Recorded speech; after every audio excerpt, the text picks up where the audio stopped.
네, 우리 시장에 큰 영향을 준 이번 주 주요 경제 현안 중에 5가지 소식을 먼저 보실 텐데요. 저희 제작진이 선정한 빅 뉴스 5라고 보시면 되겠습니다. 자, 키워드로 저희가 먼저 정리를 했는데요. 어떤 뉴스인지 먼저 큰 화면으로 보시겠습니다. 네, 나오고 있는데요.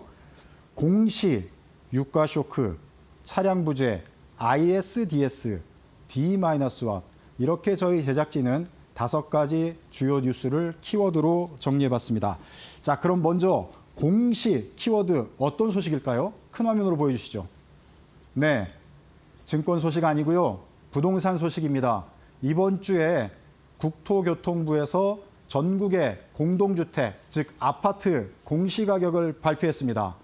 자, 지금은 이제 의견을 청취하면서 여러 가지 내용들을 점검하는 기간이지만 어쨌든 가격이 공시가 돼서 살펴보니 공시가격이 지금 서울 아파트만 해도 18.67% 오름으로 나왔는데 5년 만에 최고 상승이어서 많은 분들이 지금 놀라고 있는 상황입니다. 문제는 이것이 이제 보유세 폭탄으로 이어진다는 점인데요. 특히 이제 강남과 용산, 한강 주변 아파트들의 경우 최근의 집값 급등세가 그대로 공시가에 반영이 되면서 보유세 폭탄이 현실화되고 있다는 그런 전망이 나오고 있습니다. 자, 이 문제 관련해서 전문가 연결해서 자세한 진단 들어보도록 하겠습니다. 자, 남효구 우리은행 부동산연구원 전화로 연결돼 있는데요. 나와 계시죠? 예, 안녕하세요. 네, 안녕하세요. 연구원입니다. 자, 이번 주 아주 중요한 아파트 공시가가 나왔습니다. 자, 국토교통부가 일단 올해 1월 1일을 기준으로 전국 공동주택 약 1,500만 가구의 공시가격을 공개했는데 일단 작년 보다도 훨씬 높은 뿐만 아니라 최근 5년 만에 최고치로 나왔어요. 구체적으로 어느 정도 수준인지 먼저 연구원께서 설명을 좀 해주시죠. 26년 전국 공동주택 공시가격은 전년 대비 평균 9.16% 정도 상승했습니다. 네. 이는 22년 17% 정도 상승 이후 가장 두드러진 수치인데요.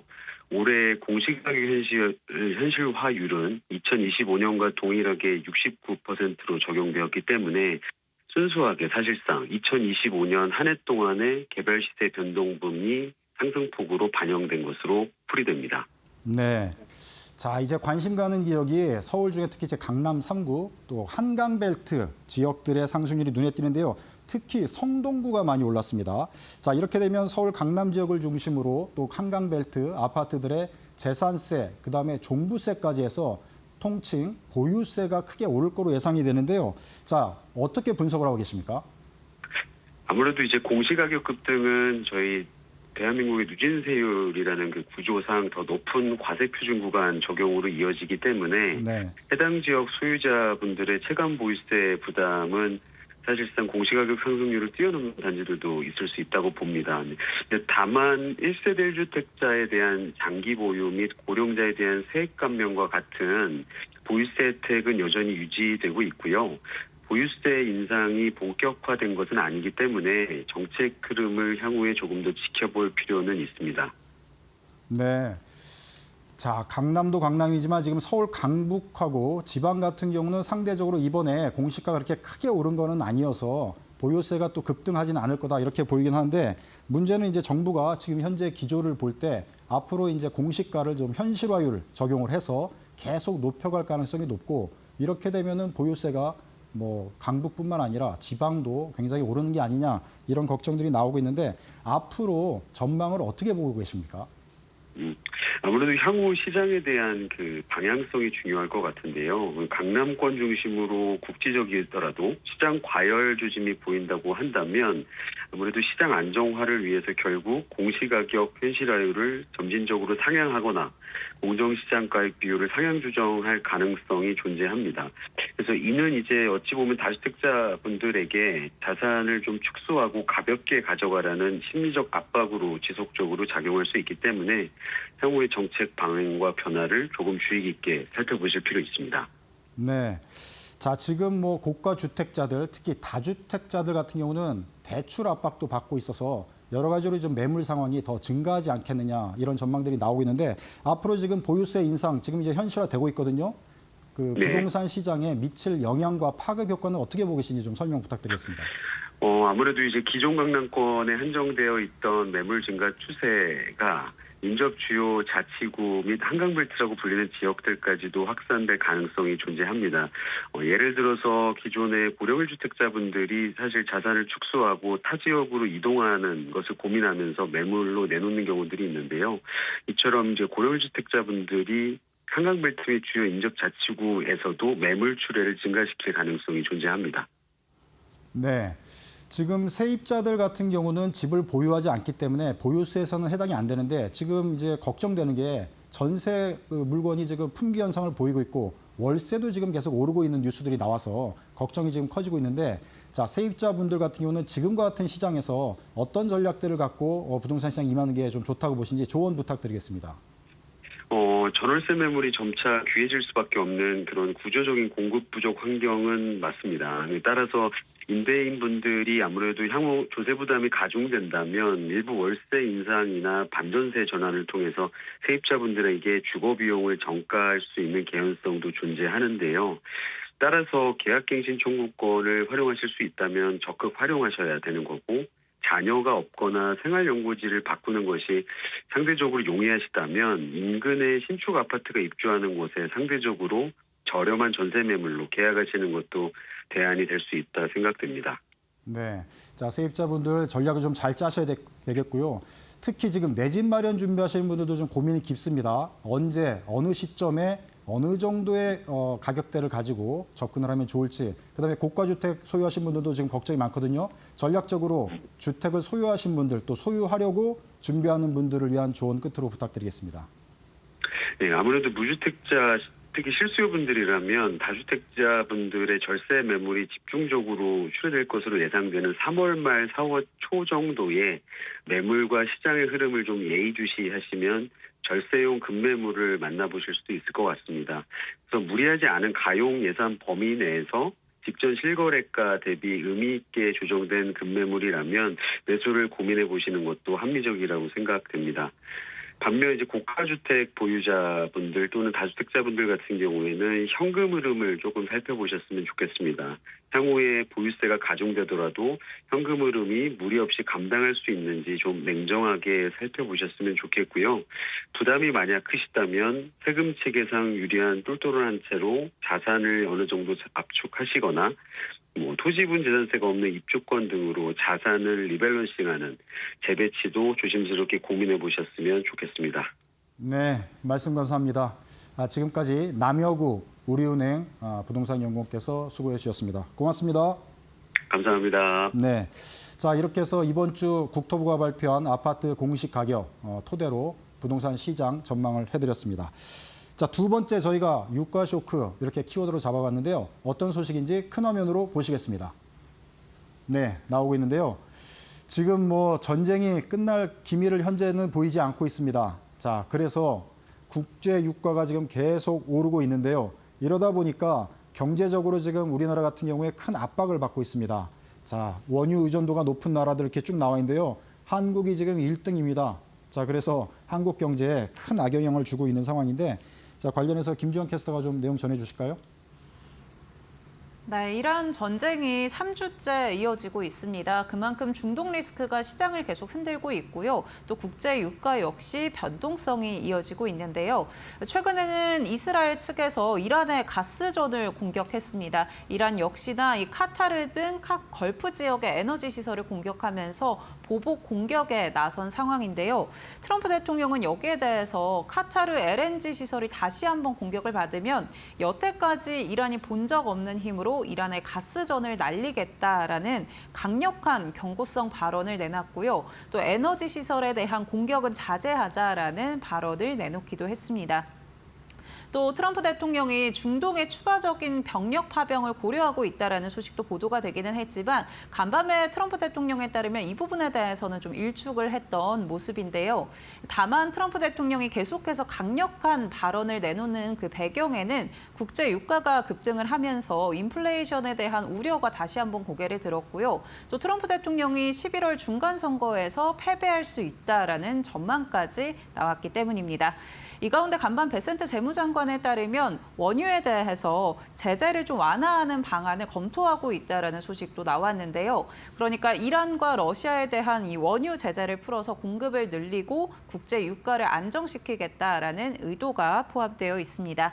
한국이 원유 의존도가 높은 만큼 최근 원유 가격에 대해서 시장이 빠르게 반응을 하고 있는데요. 과연 공급을 늘려서 국제 유가를 잡을 수 있을지 이 부분에 대해서 지속적으로 좀 주목을 해봐야 될 것 같습니다.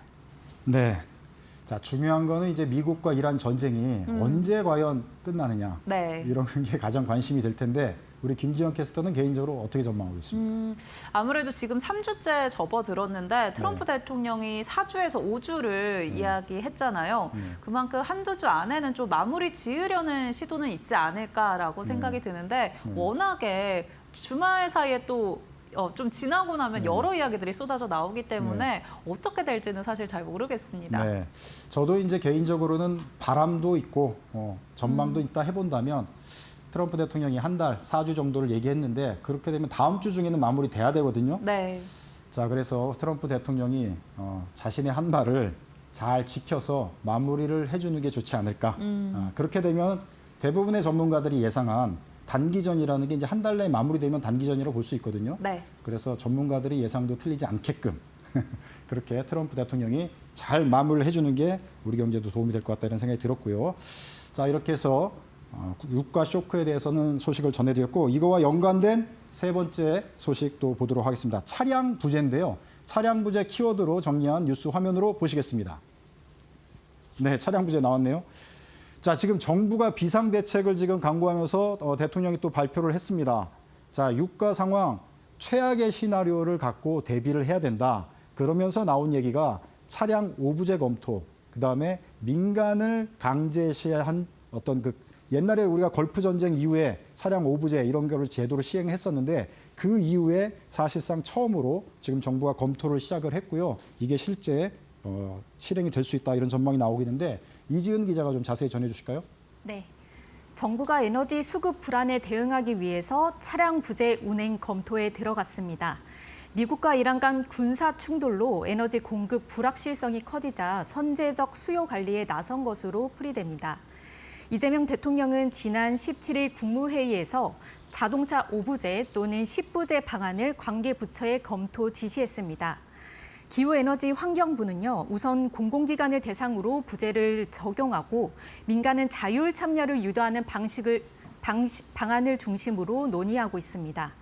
이번 조치는 에너지 이용 합리화법 제7조와 제8조에 근거합니다. 해당 법은 에너지 수급에 중대한 차질이 발생하거나 우려가 있을 경우에 정부가 에너지 사용 설비의 이용을 제한할 수 있도록 한 규정입니다. 과거에도 유사한 조치가 시행된 바 있는데요.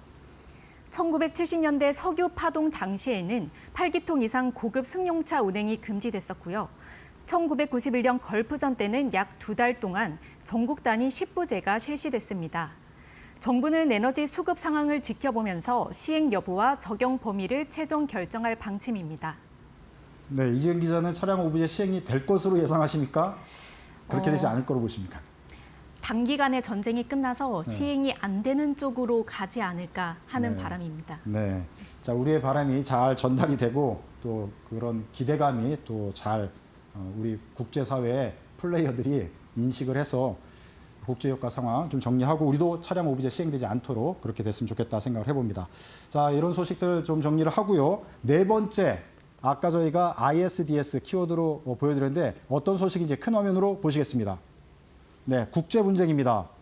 한국 정부를 상대로 자, 외국의 투자 기업들이 거대한 기업들이 연달아서 잇따라 소송을 제기해서 국제적인 어떤 분쟁과 재판이 있었는데 대부분 우리가 승소를 했습니다. 사실 중요한 큰 재판에서 우리가 승소를 해서 굉장한 관심을 받고 있고 앞으로 국내외 투자사들에게도 큰 이쟁표가 될 거다 이런 전망들이 나오고 있는데요. 김지영 캐스터가 소식 자세히 전해 주실까요? 네.